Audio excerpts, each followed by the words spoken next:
pero Ahí está, no me ahí está deja, ahí perfecto. es lo más arriba que lo puedo poner. Bien, y ahí ya estamos grabando.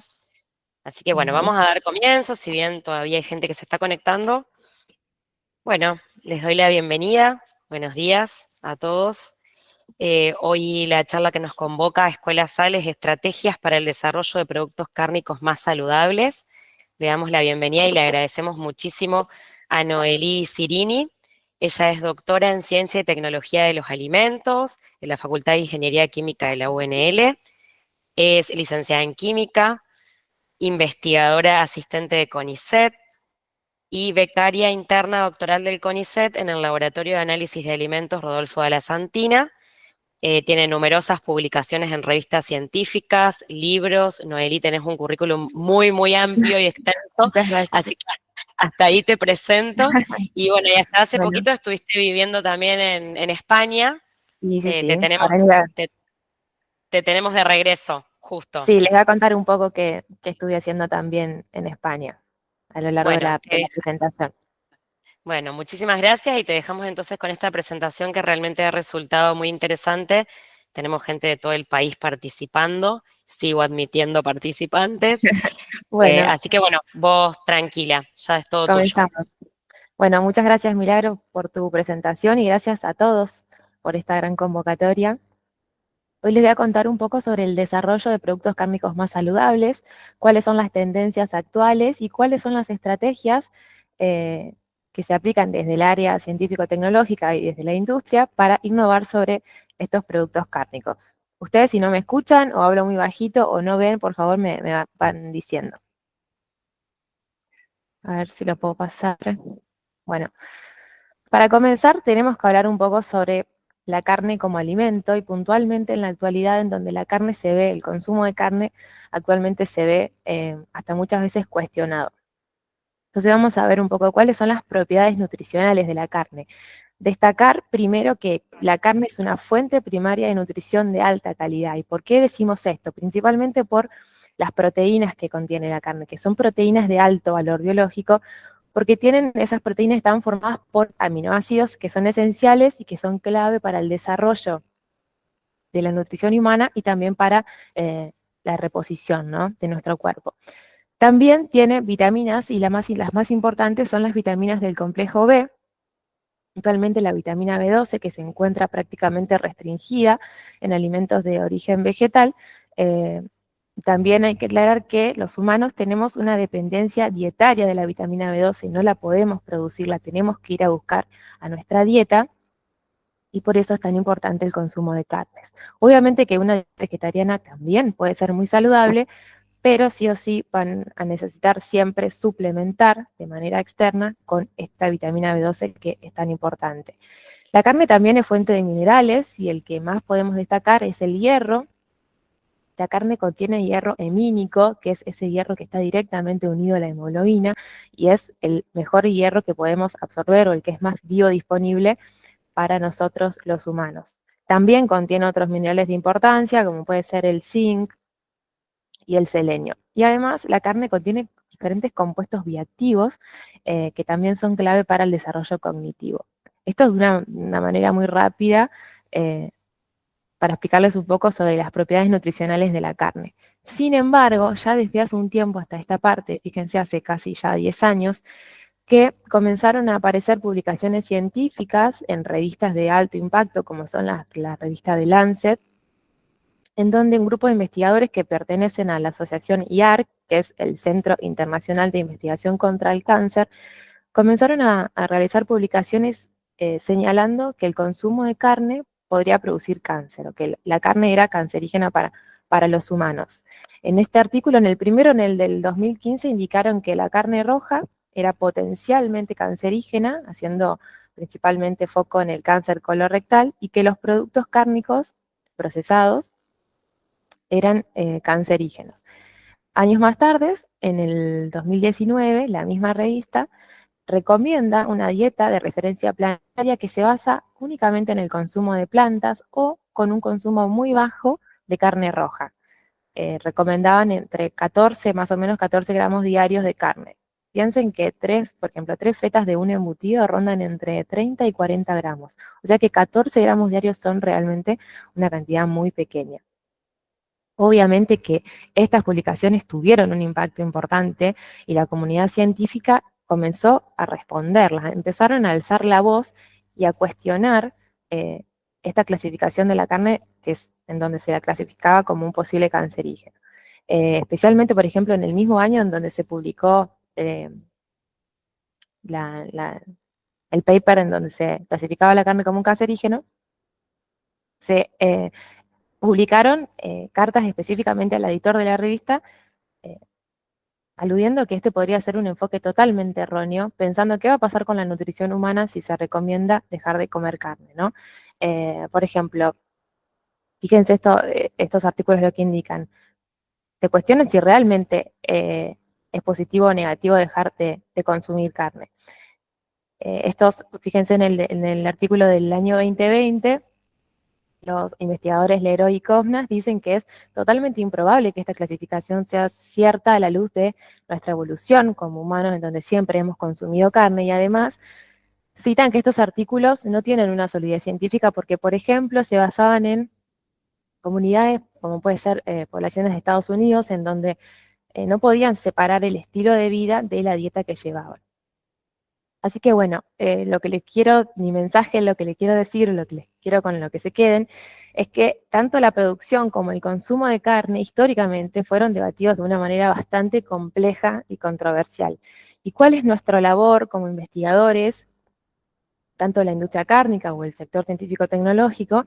Es trabajar en el desarrollo de estos productos cárnicos más saludables, estudiarlos, mejorarlos y lograr no solamente que sean más saludables, sino que también puedan ser funcionales. ¿Qué queremos decir que estos productos cárnicos sean funcionales? Bueno, que además de tener esta función principal de nutrir, además, a partir del agregado de nuevos ingredientes, puedan tener algún beneficio para el consumidor. Y esto es en lo que estuvimos trabajando estos últimos años en nuestro laboratorio. Y cuando hablamos del desarrollo de productos cárnicos más saludables, seguramente ustedes lo primero que piensan es en el contenido de cloruro de sodio. Por eso se trabaja en disminuirlo. ¿Cómo se puede disminuir el contenido de cloruro de sodio? Lo vamos a ir viendo porque hay diferentes tipos de estrategias. ¿Qué dice la Organización Mundial de la Salud sobre el consumo de sodio? La recomendación es que se consuman como mucho 5 gramos de sodio al día. La realidad es que esto no se cumple prácticamente en ningún lugar del mundo.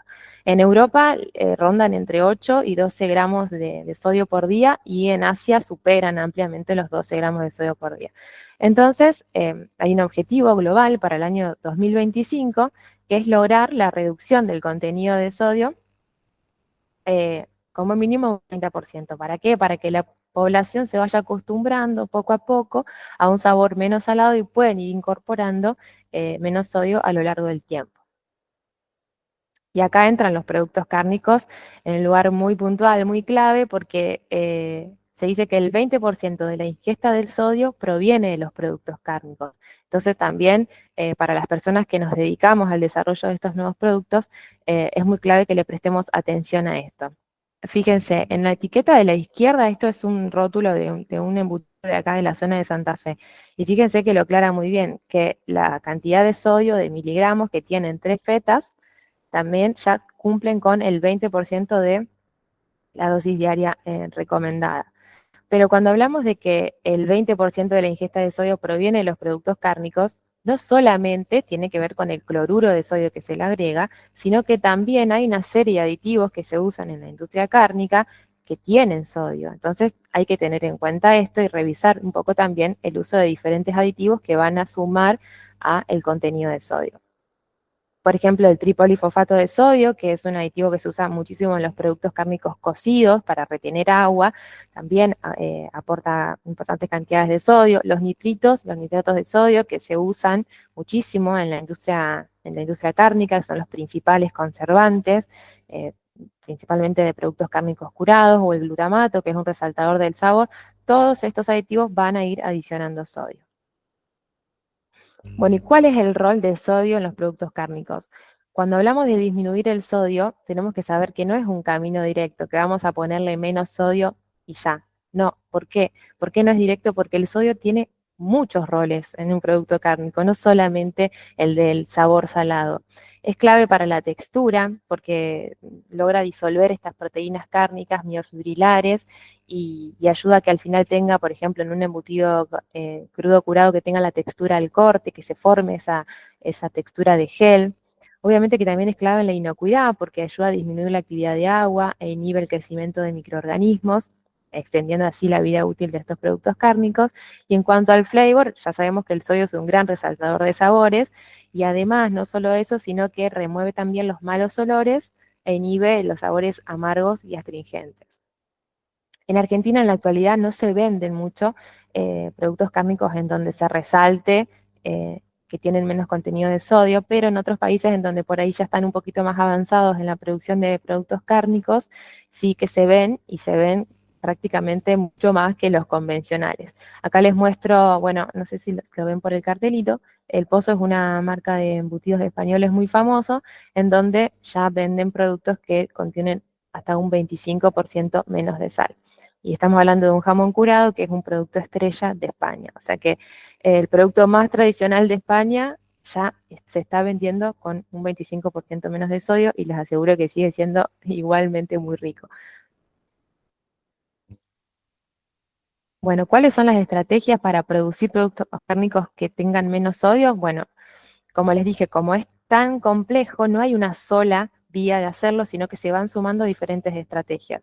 La principal, obviamente, es reducir la cantidad de cloruro de sodio. Y la otra puede ser una sustitución total o parcial de otras sales que pueden ser cloradas o no cloradas y que pueden cumplir una función similar a la del cloruro de sodio. También se le pueden sumar potenciadores de aroma y el uso de otras técnicas de procesamientos alternativas que se las voy a mostrar más adelante. Vamos a ver un ejemplo. Fíjense, uy, ahí está. ¿Cuáles son las sales que le podemos agregar para combinar con el cloruro de sodio? Pueden ser una sal de potasio, cloruro de calcio o ascorbato de calcio y sales de magnesio. Y este agregado o sustitución tiene que ser en un porcentaje adecuado. No le podemos agregar o sustituir todo lo que se nos ocurra. ¿Por qué? Porque esto influye negativamente en el sabor y en el aroma de los productos cárnicos. ¿Hasta cuánto se le puede sustituir? Hasta un 25%. Sobre este valor ya comienzan a aparecer defectos en la textura, en el aroma, en el sabor y en el color. Y esto generalmente se torna inaceptable para el consumidor. Porque esto es otra cosa. Nosotros podemos diseñar en nuestra cabeza, en una computadora, un producto cárnico más saludable y que quede en nuestro diseño espectacular, pero si después el consumidor no lo acepta, o sea, no tiene ningún sentido. Por eso es clave que todos los diseños que se vayan haciendo se vayan corroborando de la mano con un análisis sensorial en donde el último eslabón de la cadena, que es el consumidor, nos dé el ok de si ese producto sería consumido o sería comprado. ¿Qué pasa con la inocuidad? Bueno, la buena noticia es que esos iones que pueden reemplazar al sodio siguen teniendo un efecto antibacteriano muy similar a este catión del sodio, entonces se pueden seguir utilizando con los mismos fines de inocuidad, pero no así con la parte sensorial. Acá les muestro un ejemplo de cómo se pueden combinar estas bases metálicas de potasio, calcio y magnesio con las otras alternativas que les iba contando. Entonces podemos combinar una sal de base metálica y además agregarle un potenciador de sabor y algún agente enmascarante. ¿Qué son estos potenciadores o agentes enmascarantes? Son, por ejemplo, extracto de levadura, aminoácidos, péptidos, nucleótidos y proteínas hidrolizadas de origen vegetal. Entonces, este conjunto lo que logra es enmascarar los defectos negativos sensoriales que puede tener, por ejemplo, el cloruro de potasio, que generalmente da un sabor como metálico o amargo bastante desagradable. Y cuando se van a analizar estos productos cárnicos con este combo, lo que se observa es que tienen favorablemente una menor oxidación de lípidos y de proteínas, o sea que se le siente en menor medida un sabor rancio en boca y que sensorialmente tuvieron puntuaciones de aceptación más altas. Acá le muestro, por ejemplo, no sé si se alcanza a ver, pero algunas imágenes de productos cárnicos que son también españoles, un chorizo extra sin sal y un chorizo que tiene hasta un 40% menos de reducción de sal. Acá les muestro lo que se puede utilizar este extracto de levadura. Ya desde el año 2016 o desde antes creo se empezaron a probar productos cárnicos con este extracto y lo que se demostró es que mejora la capacidad de percepción del sodio. Es como un potenciador del sabor del sodio y que está muy bien aceptado por el consumidor. También fue aplicado a la carne y los resultados indicaron que puede exhibir un sabor salado similar al sodio y que no tuvo impacto negativo para el consumidor. Esta es una muy buena opción. ¿Cuáles son las perspectivas futuras? Eh, si bien todas estas estrategias combinadas pueden funcionar muy bien, la tendencia hacia el futuro es la aplicación combinada con tecnologías emergentes, que son tecnologías que permiten reducir el contenido de sodio de base de los productos cárnicos, pero que el consumidor no lo pueda percibir. ¿Por qué? Porque cuando se aplican estas tecnologías a un producto ya elaborado, lo que se hace es favorecer la difusión de esos iones de sodio que ya se encuentran en el producto, realzando el sabor del mismo. Les muestro un ejemplo. Bueno, las tecnologías emergentes que pueden ser son las no térmicas, que pueden ser tratamientos de alta presión, que esta es la que les voy a mostrar ahora. Se puede aplicar ultrasonido o dentro de las térmicas se puede aplicar microondas y campos eléctricos pulsados. Esto también está básicamente en fase de investigación todavía. En Argentina no se aplica ninguna dentro de la industria cárnica, pero es una tendencia que se tiene que tener en cuenta. Fíjense este ejemplo. En el año ya 2011 se realizó un estudio en donde se elaboró un jamón curado, después que terminó toda la etapa de elaboración, se cortó en lonchas y se envasó al vacío. Y así, como estaba envasado al vacío, se le aplicaron tratamientos de alta presión y luego de haber aplicado este tratamiento, lo que se observa es un mayor sabor salado. ¿Por qué? Porque mejora la percepción de la salinidad, porque mejora la difusión de esos iones del sodio, porque disminuye la interacción entre las proteínas y el sodio y libera el sodio para que el consumidor lo pueda sentir en boca. Bueno, terminando y dejando un poco de lado la disminución del sodio, vamos a ver ahora qué hacemos con el contenido de grasa de los productos cárnicos, cómo lo podemos reemplazar o reducir. Principalmente son las grasas saturadas de las que vamos a hablar. Bueno, sabemos que en la dieta actual, los hábitos saludables o no saludables, o los hábitos alimentarios, tienen una mayor incidencia en los trastornos metabólicos, en las enfermedades como hipertensión, como mayor niveles de azúcar en sangre, etc. Entonces, todo el tiempo hay nuevas actualizaciones sobre las directrices del consumo de grasa. Para el año anterior, para el año pasado, la Organización Mundial de la Salud tenía también como objetivo global reducir al mínimo, por ejemplo, el contenido de grasas trans producidas industrialmente. Y se estimaba que con esta medida se podrían llegar a salvar unos 10 millones de vidas según la Organización Mundial de la Salud. Entonces fíjense qué clave y qué importante es que sigamos trabajando en mejorar el perfil lipídico de cualquier tipo de alimento.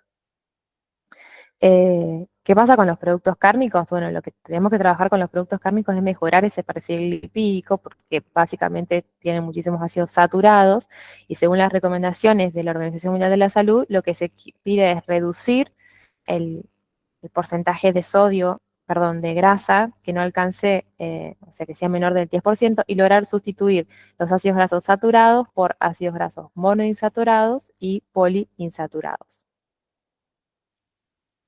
¿Qué pasa con la grasa en los productos cárnicos? Bueno, el porcentaje va a variar entre un 20% y un 60%. Obviamente esto va a depender del tipo de producto. Fíjense que hasta un 40% del contenido de grasas de un producto cárnico son ácidos grasos saturados. Hasta un 50% son ácidos grasos monoinsaturados y solamente un porcentaje muy pequeño, entre el 0,3 y el 3, son ácidos grasos poliinsaturados, que son por ahí los que más se recomienda consumir. Y además, lo que hay que tener en cuenta, de esos ácidos grasos saturados, hay un porcentaje que son del ácido palmítico, esteárico y mirístico, que están siendo observados por muchos investigadores para poder determinar sus posibles efectos perjudiciales para la salud. Entonces, nuestra labor nuevamente como científicos es tratar de mejorar el perfil lipídico, tratar de transformar esos ácidos grasos saturados en monoinsaturados o poliinsaturados y cambiando esa proporción.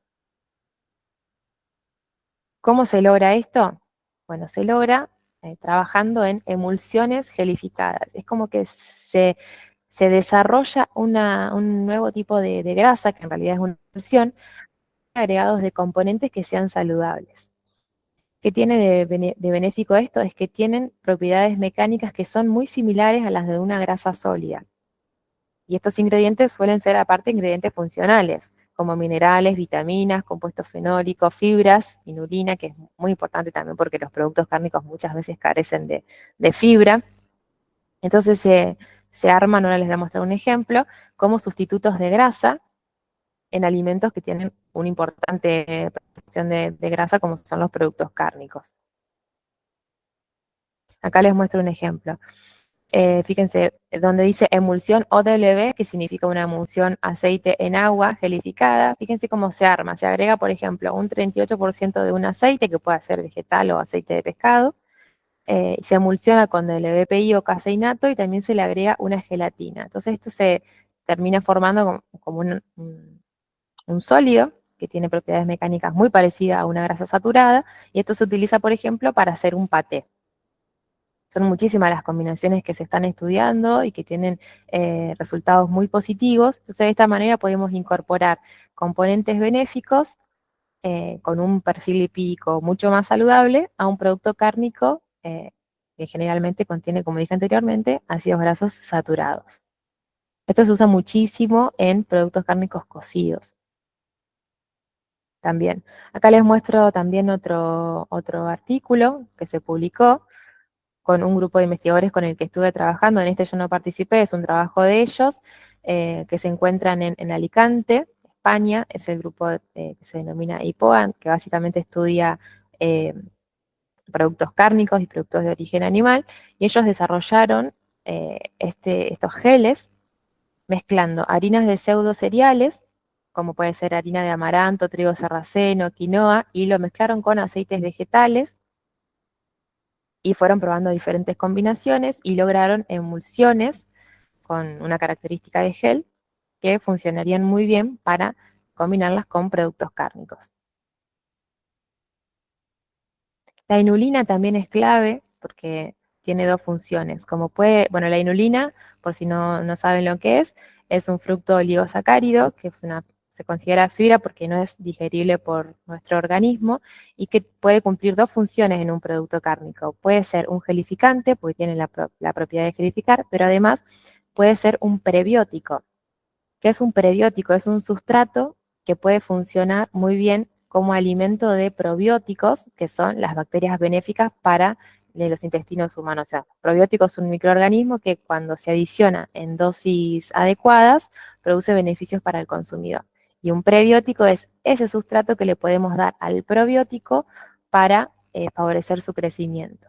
Entonces, cuando le agregamos inulina, que es un prebiótico, lo que podemos hacer es no solamente mejorar la capacidad gelificante del producto, mejorar la proporción de fibra, sino también favorecer, en el caso, por ejemplo, de un producto cárnico crudo curado, favorecer el crecimiento de eh, bacterias, las bacterias propias de un embutido, de un fermentado o de algún probiótico si es que se le agregó, como les voy a contar más adelante. Entonces la inulina también tiene un papel clave en el desarrollo de estos nuevos productos cárnicos. Bueno, y ahora les voy a contar un poco cuáles fueron los trabajos que hemos realizado en el Laboratorio de Análisis de Alimentos de la Facultad de Ciencias Veterinarias y que lo realizamos no solo en nuestro grupo, sino que realizamos colaboraciones con grupos españoles, ya que todos formamos parte de una red CITED que se llama Healthy Meats en diferentes partes del mundo y que esta red provee fondos para que nos podamos mover de laboratorio en laboratorio de manera internacional para poder compartir investigaciones que tienen el mismo interés, que es el desarrollo de productos cárnicos más saludables. ¿Cuál es nuestro objetivo como grupo de trabajo? Poder desarrollar productos cárnicos específicamente crudos curados, que sean funcionales y que representen una nueva vía de ingesta de probióticos que sea distinta a la tradicional. Ya hace bastantes años que estamos trabajando en productos cárnicos crudo curados con agregado de probióticos. Nosotros somos conscientes de que obviamente no todos los alimentos tienen la misma recomendación nutricional. No es, quiero aclarar que no buscamos que cuando una persona quiera consumir probióticos vaya a consumir solamente un embutido crudo curado, pero que cuando el consumidor consuma solamente los embutidos que contengan probióticos, también encuentre en este producto una fuente de bacterias benéficas para poder también diversificar de esta manera su microbiota intestinal. Obviamente también trabajamos con un menor contenido de sodio, con agregado de otro tipo de componentes que se los voy a ir contando. Entonces, la finalidad de estos nuevos productos cárnicos funcionales es poder integrarlos, obviamente, siempre en el contexto de una dieta variada y equilibrada y que su consumo no aporte de manera excesiva la cantidad de grasas y de calorías. Ahora les voy a contar cómo podemos ir logrando ese objetivo. Tiene que ver con la cantidad de probióticos que puedan soportar en el producto.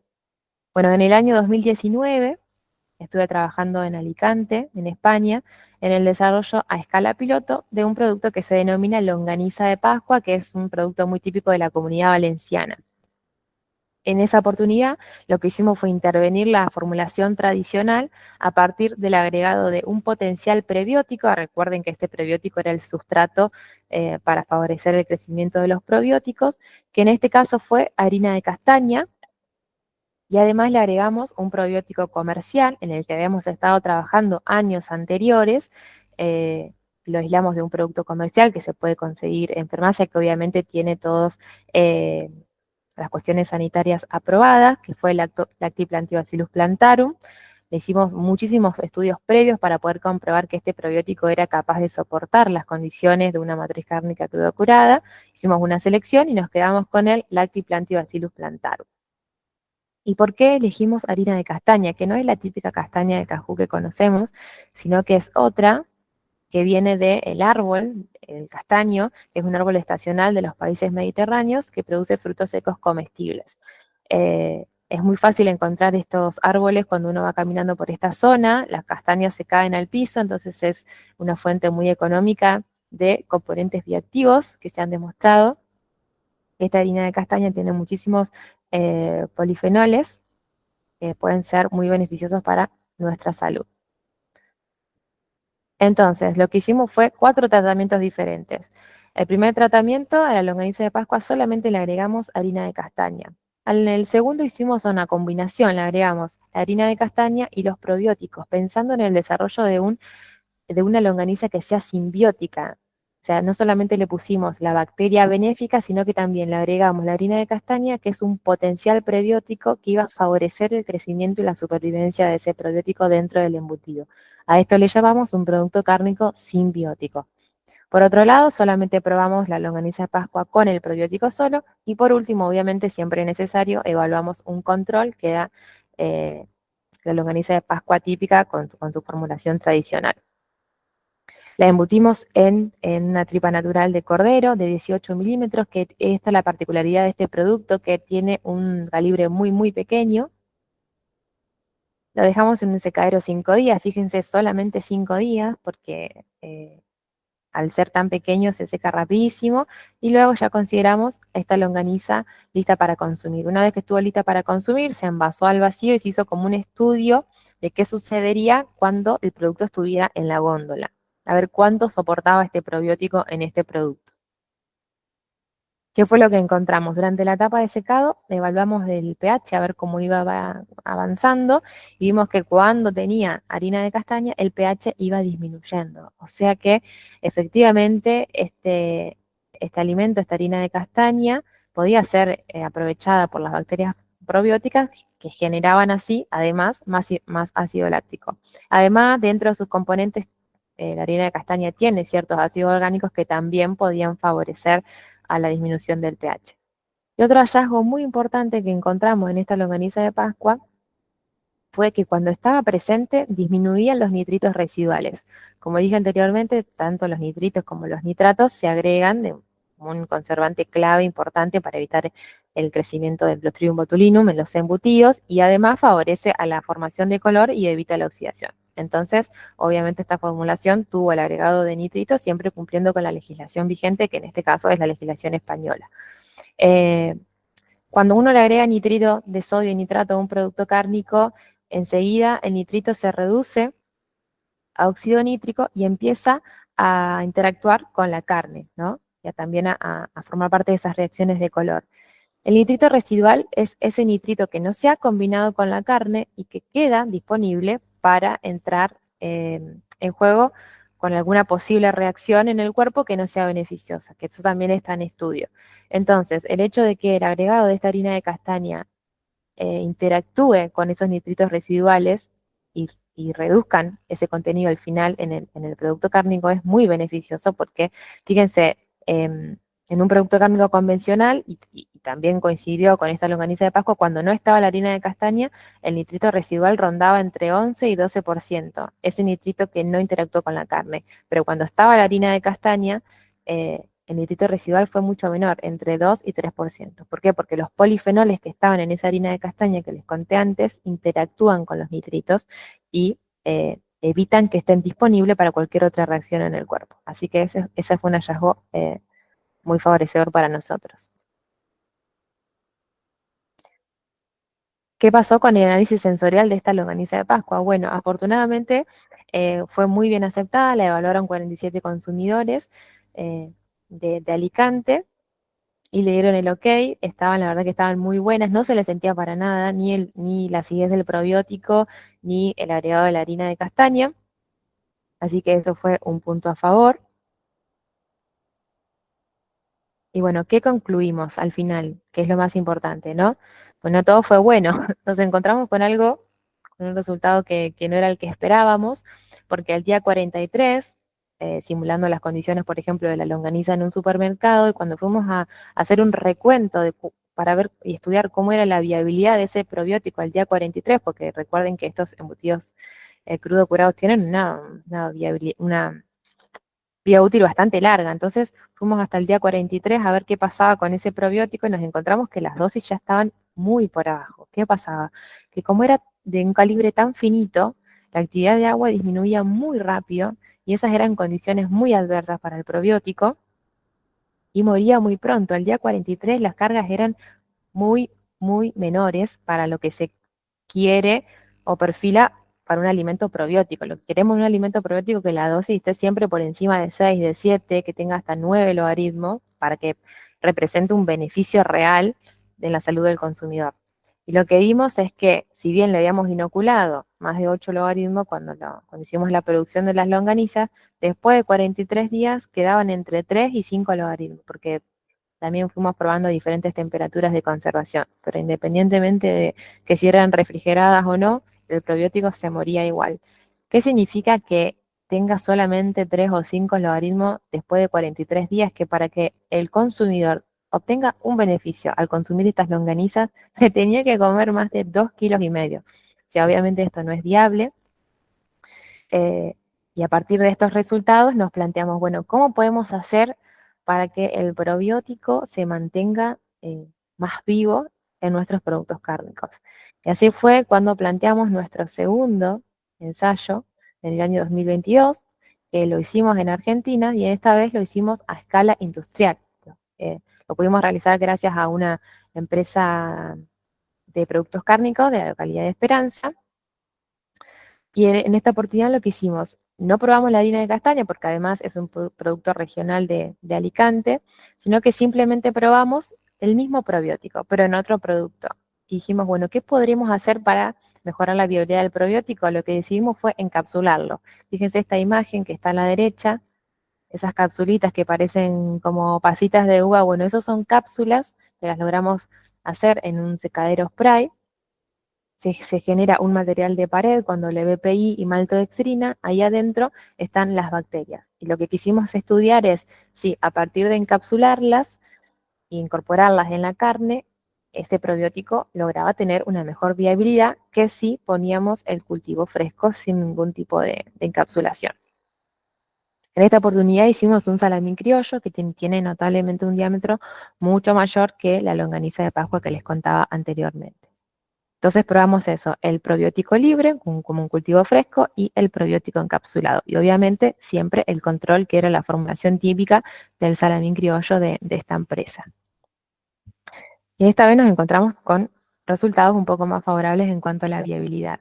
Pero en cuanto a la aceptabilidad, también no se encontraron diferencias muy significativas entre los embutidos que tenían el probiótico y los que no, pero sí que los consumidores destacaron que, obviamente, los embutidos que tenían el probiótico eran un poco más ácidos. Entonces, bueno, lo que nos planteamos es, eh, tal vez este tipo de probióticos debería ser aplicado a un producto cárnico que naturalmente sea más ácido, entonces el consumidor eh, no se encuentra esto como una anomalía. También encontramos que el probiótico tenía un papel biocontrolador en este salamín criollo porque los recuentos de bacteria E. coli eran menor cuando el probiótico estaba presente. Este también es un resultado muy bueno para nosotros. ¿Qué pasaba con la viabilidad del probiótico en estos salamines? Afortunadamente, después de 60 días, el recuento estuvo por encima de 8 logaritmos cuando se lo guardó a temperatura de refrigeración y por encima de 6 logaritmos cuando se lo conservó a temperatura ambiente. ¿Qué quiere decir esto? Que solamente consumiendo 2 o 3 rodajas de este producto cárnico, el consumidor podría alcanzar la dosis necesaria de probiótico de ese día. ¿Y qué pasó con respecto de esto de encapsular o no encapsular el probiótico? Bueno, encontramos en realidad que la encapsulación del probiótico en las condiciones que proponía este ensayo no era recomendable porque no mejoraba la viabilidad del probiótico. Prácticamente los resultados eran iguales. Entonces, como encapsular suma un paso más a la producción de este inóculo y suma también tiempo, dinero, la conclusión fue que este probiótico, Lactibacillus plantarum, como célula libre, es capaz de sobrevivir en este embutido, en este salamín criollo, y sostenerse por niveles por encima de 6 cuando es conservado a 20 grados y por encima de 8 cuando es conservado a 5. eh, entonces, solamente consumiendo 2 o 3 rodajas se puede alcanzar la dosis del probiótico, sin necesidad de encapsular. Y además encontramos que los efectos antagónicos contra bacterias patógenas, como le dije, por ejemplo, E. coli, que lo analizamos in vitro cuando estudiamos el efecto antagónico en una placa de Petri de E. coli contra el probiótico, encontramos que tenía efecto antagónico. Y cuando lo analizamos dentro del embutido, también. Entonces se podría plantear a este probiótico como una cepa biocontroladora. Entonces, ¿cuáles son las principales conclusiones? Que pudimos diseñar un inóculo probiótico para embutidos crudo-curados que sean funcionales en un laboratorio y después pudimos transferir esta tecnología que desarrollamos a una planta piloto o a condiciones completamente industriales, obteniendo resultados satisfactorios.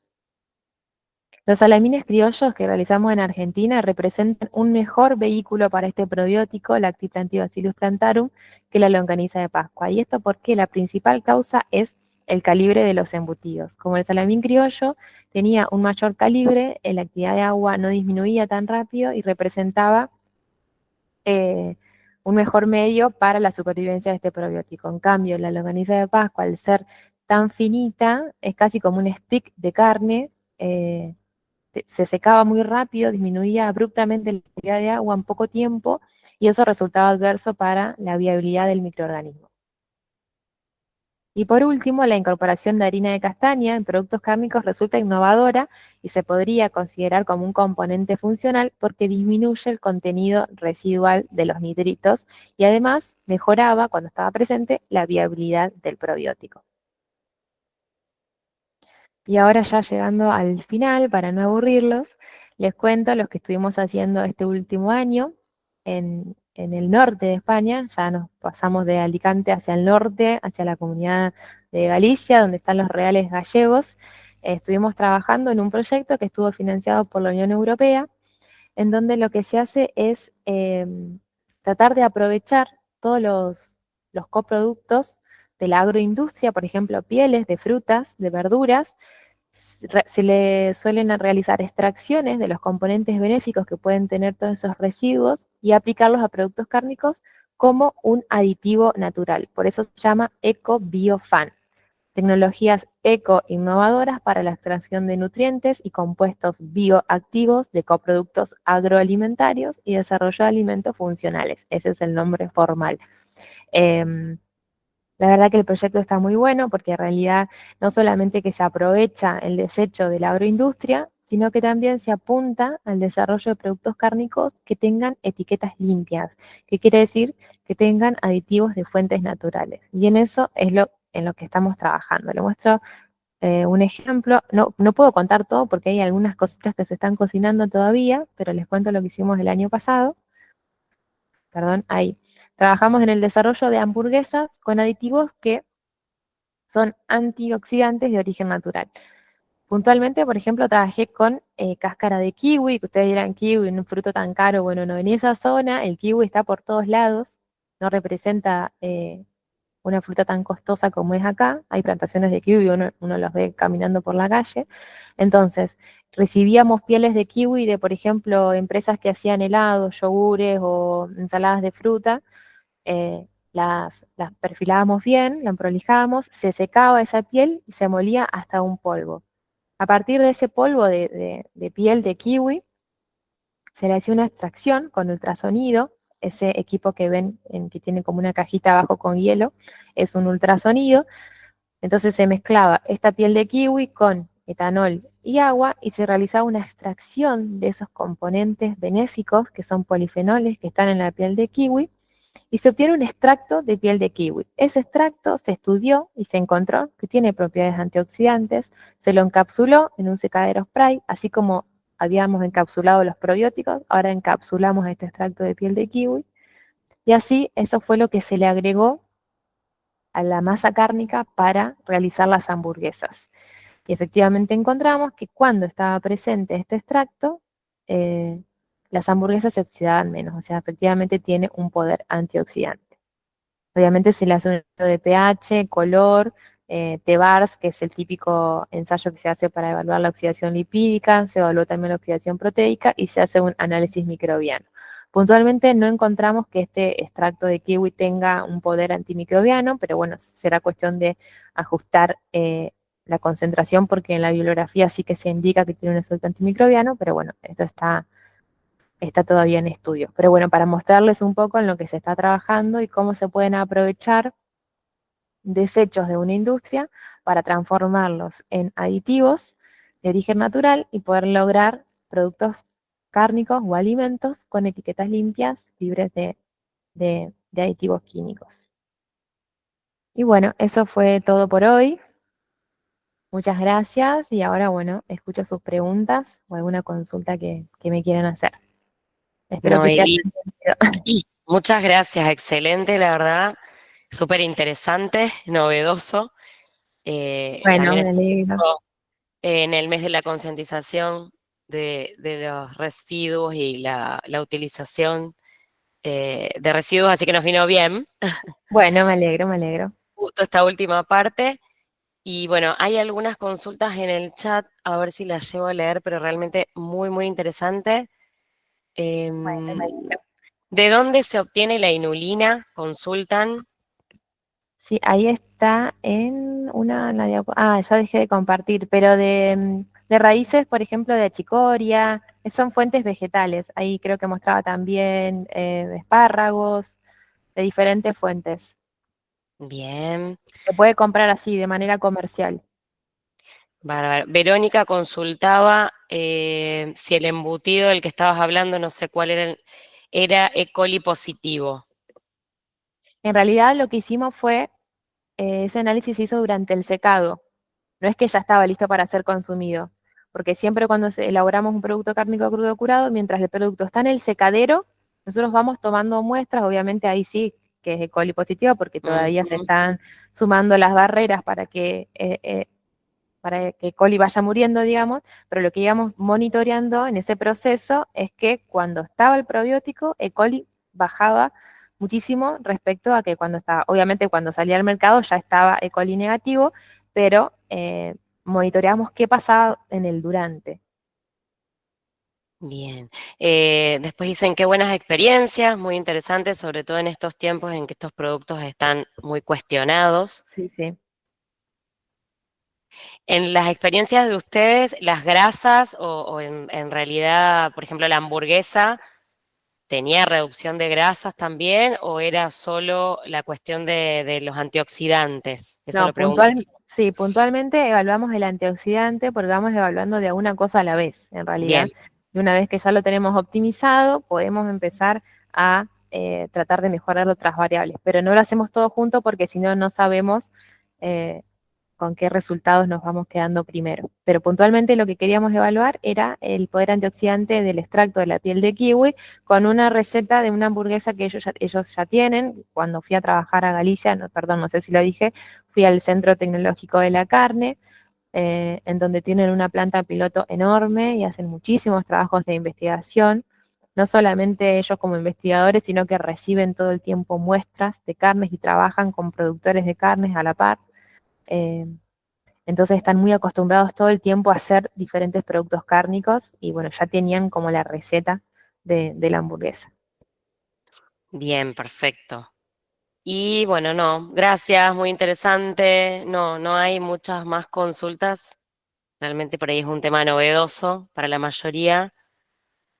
Que muy didácticas tus explicaciones, Bueno, agradecen muchas mucho. gracias. Acá sí hay una pregunta de Damián. Para gelificar en la parte de las grasas, ¿se puede utilizar el agar? Yo no trabajé con eso, nunca lo hice puntualmente, pero sí que veo que hay diferentes tipos de gelificantes, será cuestión de probar y muchas veces lo que termina decidiendo qué producto se usa es el costo. O sea que mientras sea apto para consumo, yo creo que se puede, pero también después hay que evaluar el costo como para poder escalarlo a un nivel industrial. Pero sí que siempre se pone un gelificante y algún otro componente. Bien. Si Bueno, alguien necesita alguna bibliografía sobre lo que yo hablé, me puede escribir, no sé si tienen mi correo, porque yo puse ahora en lo, algunas, cualquier cosa lo sí, compartimos y, y para ser más específicos, el Día de la Concientización sobre la Pérdida y Desperdicio de Alimentos es el 29 de septiembre, así que ya nos adelantaste un poco buenísimo. esta reutilización eh, de Sí, yo kiwi. mostré lo del kiwi, pero por ejemplo también, ahora yo volví hace poco, esto lo que mostré de la hamburguesa fue el año pasado, pero en lo que estuve trabajando ahora apenas volví, que es lo que yo le contaba que se estaba cocinando y que no tenía como los resultados para ponerlos tan explícitos, trabajamos con higo, lo que le llaman allá higo chumbo, que es acá la tuna, la típica tuna, bueno, allá hay Ujú. muchísimo, es como silvestre, y nos llegaron 200 kilos de tuna, que estuvimos un montón de días pelándolo y separamos por un lado la casca, por otro lado la pulpa. Y lo que tiene también, por ejemplo, puntualmente la tuna, es que cuando secamos y llegamos a polvo, tiene un color muy parecido al de los productos cárnicos. Entonces, no solamente la piel puede ser benéfico como un antioxidante, sino que también en ese caso suma color. También trabajamos con la tuna y también trabajamos con la piel del boniato, que es lo mismo. También tiene un color que es muy favorable para los productos cárnicos crudo curado, para evitar usar colorantes. No, la verdad que eso es súper novedoso y muy bueno. El bionato acá sí, lo conseguimos, así que también Sí, sí, podría sí. ser.